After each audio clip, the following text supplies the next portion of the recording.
अस्सलाम वालेकुम, क्या हाल हैं आप सब? खैरियत से हैं। और आज मैं सुबह सुबह उठा, मैंने विंडो खोली तो मुझे नज़र आया कि हल्की सी धूप निकली हुई है। मैंने फ़ौरन से टेम्परेचर देखा, क्या टेम्परेचर हो रहा है। मैंने कहा यार आज तो आखिरी दिन हो जाएगा व्लॉग बनाने का, एक अच्छी रोशनी में, एक सूरज की लाइट सी रोशनी में। सो मैं बाहर फ़ौरन से रेडी हुआ, नाश्ता किया, बाहर निकला। और बाहर निकलते ही मैंने लोगों को देखा कि शायद आज टेम्परेचर +7 है। तो लोगों ने कुछ ड्रेस में तब्दीली की होगी, लेकिन शायद आप ये देख सकते हैं इन्होंने बड़े बड़े सूट्स पहने हुए हैं। सारे लोगों ने बड़े बड़े जैकेट्स पहने हुए हैं और मैं एक वाहिद ही इंसान था जिसने कि ये पहना हुआ है हाफ आस्तीन के साथ। तो लोग सारे ये सोच रहे थे यार कि यार ये बंदा, सब मुझे देख रहे थे। बस में भी लोगों ने बाकायदा मफलर डाले हुए थे, गले में कैप्स पहने हुए थे और कुछ लोगों ने तो ग्लव्स भी पहने हुए थे।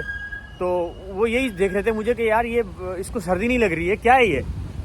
तो खैर मुझे कोई पूछने वाला नहीं है, कोई बताने, मतलब पूछने वाला, डांटने वाला नहीं है। जैसे अगर कराची में ठंड होती है तो अम्मी आपको डांटती हैं और घर वाले अबू डांटते हैं कि यार बीमार हो जाओगे, बेड पे पड़ जाओगे और तबीयत ख़राब हो जाएगी।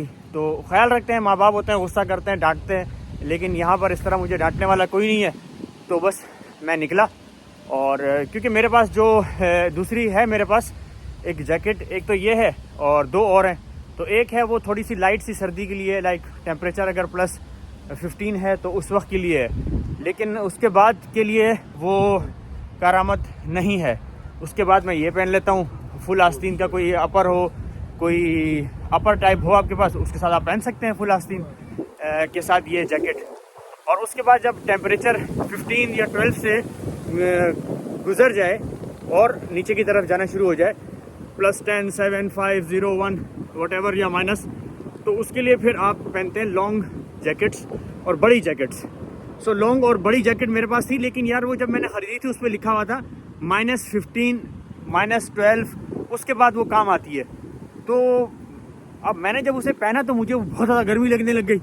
अब मैं घर में था और घर का टेम्परेचर, घर में भी मैं आपको दिखाऊंगा कि यहाँ पर घर किस तरह गर्म रखे जाते हैं। और कोई घरों में टंकी नहीं होती पानी की, या अपार्टमेंट्स के अंदर कोई टंकी नहीं होती, ना छतों पे ना ज़मीन में, कहीं नहीं होती। इनका एक सिस्टम है, वो मैं आपको बताऊँगा बाद में। तो इसी तरीके से मैं बस यही पहन के बाहर निकला। मैंने सोचा यार चलो एक छोटा सा व्लॉग बना लेंगे और आप लोगों से बात भी हो जाएगी। तो आज आप लोगों को मैंने ये सोचा यार मैं आज आप लोगों को बताता हूँ कि यहाँ के लोग खाते क्या हैं। तो यहाँ पर यार नेचुरली लोग सब नेचुरल खाते हैं। मीन्स यहाँ पर अगर आप घरों में जाएं या आप घरों में, ये लोग रशियन लोग जो होते हैं, ये ज़्यादातर हफ्ते में 7 दिन ये लोग गोश्त खाते हैं। ठीक है, वो सूप में होता है वो गोश्त, और वो गोश्त खाएं ना खाएं उसका सूप ये लोग पीते हैं। मछली, उसके अलावा चिकन का सूप, बकरी का, दुम्बे का, काओ का, गाय का सूप। और इसी तरीके से ये बहुत अच्छे सूप बनाते हैं, वेजिटेबल्स के सूप। वो वेजिटेबल्स के सूप आप पिएं, आपका दिल ही नहीं करता कि यार बस करें, आप दिल चाहेगा यार पीते रहो सूप, पीते रहो पीते रहो। तो सूप पीने का, इनके सूप पीने का अलग ही मज़ा है। बहुत डिलीशियस सूप बनाते हैं ये लोग। और उसके अलावा स्पैगेटीज़, पास्ता, इस तरह की चीज़ें ये बनाते हैं। ड्राई बारबेक्यू वगैरह हो गया, ड्राई फिश, और राइस जो होती है, चावल जो होते हैं, उसके बहुत खूबसूरत ये लोग स्वीट्स बनाते हैं। और उसके स्वीट्स के अलावा उसके, जैसे हमारे यहाँ बिरयानी होती है, इस तरह इनके होते हैं, लेकिन मसाले नहीं होते, बहुत सादा होते हैं। तो मेरा हाथ थक गया है, मैं ज़रा 1 मिनट का रेस्ट लेता हूँ, और ठंड भी है।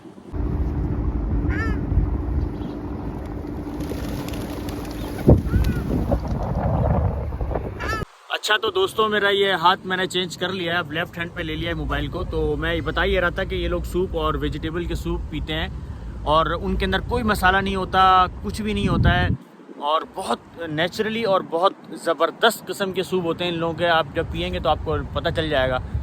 और सेकंड, ये लोग सलाद बहुत ज़्यादा खाते हैं।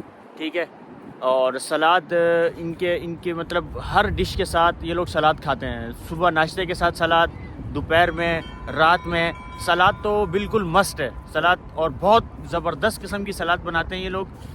उसके साथ साथ चाय। अब चाय की जहाँ तक बात होती है तो चाय बहुत ज़्यादा पीते हैं ये लोग, लेकिन चाय दूध वाली नहीं, चाय कावा पीते हैं, बहुत ज़्यादा पीते हैं। जैसे कि कराची में अगर हम लोग पूरे दिन में 4 दफ़ा या 5 दफ़ा पी लेते होंगे, जो ज़्यादा क्रेज़ी होते हैं चाय के, वो 4 से 5 दफ़ा पीते होंगे। लेकिन ये लोग मिनिमम जैसे पानी नहीं पीते। मैंने इनको बहुत कम पानी पीते होंगे, पानी नहीं पीते, बिल्कुल ही नहीं पीते पानी को। पानी की जगह ये कावा इस्तेमाल करते हैं। जब इनको प्यास लगेगी ये कावा पीते हैं, और बहुत ज़्यादा कावा पीते हैं। और उसके साथ साथ ये विदाउट शुगर कावा पीते हैं। कॉफ़ी भी लेंगे वो भी विदाउट शुगर लेंगे। और उसके लिए ये लोग साथ में अपने, जैसे कोयटा वगैरह में आप चले जाएं, जब कोयटा वगैरह में जब आप चाय पीने या किसी घर जाते हैं तो वो लोग भी आपको कावा के साथ थर्मोस एक आपके उनके ड्राइंग रूम में रखा हुआ होता है। वहाँ पर जो है वो एक बड़ा सा थर्मोस होता है, जब जो आया वो उसमें से डाला, और टॉफ़ी या कुछ स्वीट्स उसके साथ होती हैं। तो यहाँ पर जो है हर टेबल पे किचन में जब आप चाय पी रहे होते हैं तो कावा पी रहे होते हैं, तो कावा हो या कॉफ़ी हो जो भी हो, उसके साथ ये लोग आपको देते हैं चॉकलेट्स या केक्स, पेटीज़, स्वीट्स पेटीज़ होती हैं, केक्स होते हैं। और इसी तरह से ये लोग फ्रूट्स जो है ना, नेचुरल जो फ्रूट्स होते हैं, जब फ्रूट का सीज़न होता है, जैसे अंगूर हो गए, जैसे कि बहुत सारे फ्रूट्स हो गए, तो मैंगो के अलावा, मैंगो यहाँ नहीं होता, बहुत कम होता है, जो होता है वो बहुत एक्सपेंसिव होता है, तो लोग ज़्यादा नहीं, उसको बस खाने के लिए किसी ने एक ले लिया, 2 ले लिया, या किसी ने ज़्यादा भी ले लिया जिसके पास पैसे हैं भाई। तो इस तरह से ये लोग जो फ्रूट्स होते हैं उनको घरों में लेके आते हैं, और उन फ्रूट से ये लोग जैम्स बनाते हैं, चाय के साथ यूज़ करते हैं, कॉफ़ी के साथ यूज़ करते हैं।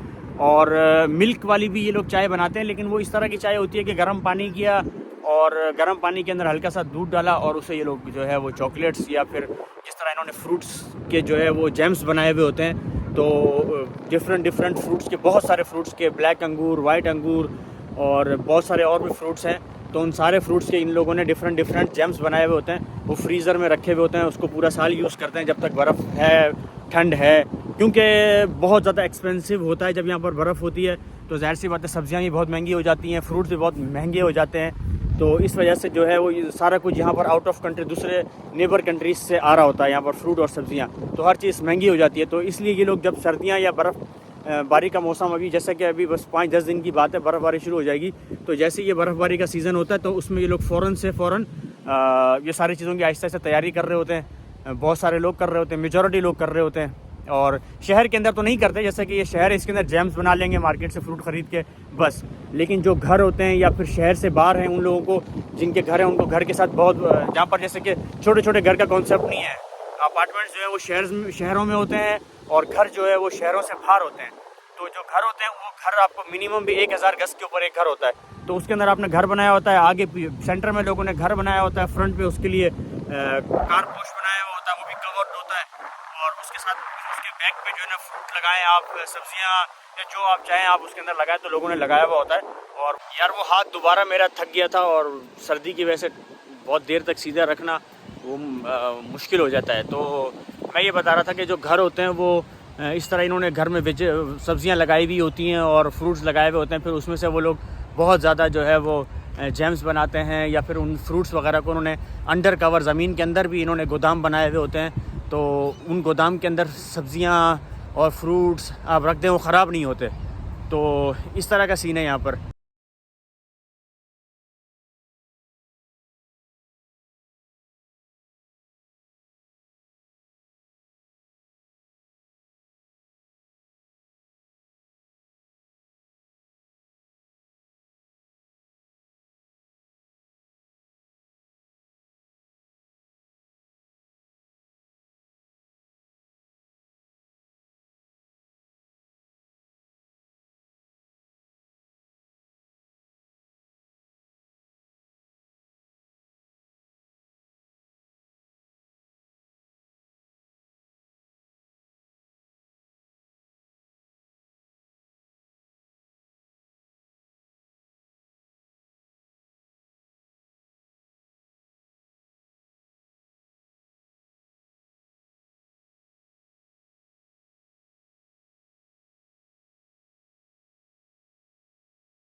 अच्छा तो दोस्तों, अगर आप यहाँ पर बीमार हो जाएं तो यहाँ पर लोग डॉक्टर्स के पास नहीं जाते हैं, और नेचुरली उसका कोई ना कोई इनके पास तरीक़ेकार होता है। लाइक ये लोग, मेरा गला बहुत ज़्यादा ख़राब था तो मुझे सूप दिया गया, और वो सूप मैंने 3 दिन वो सूप पिया, वेजिटेबल का सूप था, और उससे मेरा गला ठीक हो गया।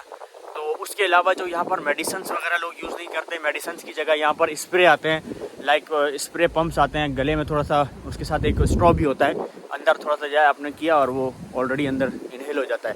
तो मेडिसन्स की जगह बहुत ज़्यादा लोग यहाँ पर लोग मेडिसन्स नहीं खाते हैं, मेडिसन है ज़रूर लेकिन नहीं खाते हैं, ज़्यादातर लोग उसको स्प्रे लिक्विड की शक्ल में उसको ले रहे होते हैं। दोस्तों बचपन से सुनते हुए आ रहे हैं कि यार बाहर का एनवायरनमेंट जो होता है, जैसे अगर अमेरिका, कनाडा, रशिया या यूरोप हो गया, यहाँ पर माहौल ऐसा है कि औलाद 18 साल के बाद माँ बाप को छोड़ देती है और माँ बाप को अकेला छोड़ देते हैं, माँ बाप बूढ़े होते हैं, उनको टाइम नहीं देते।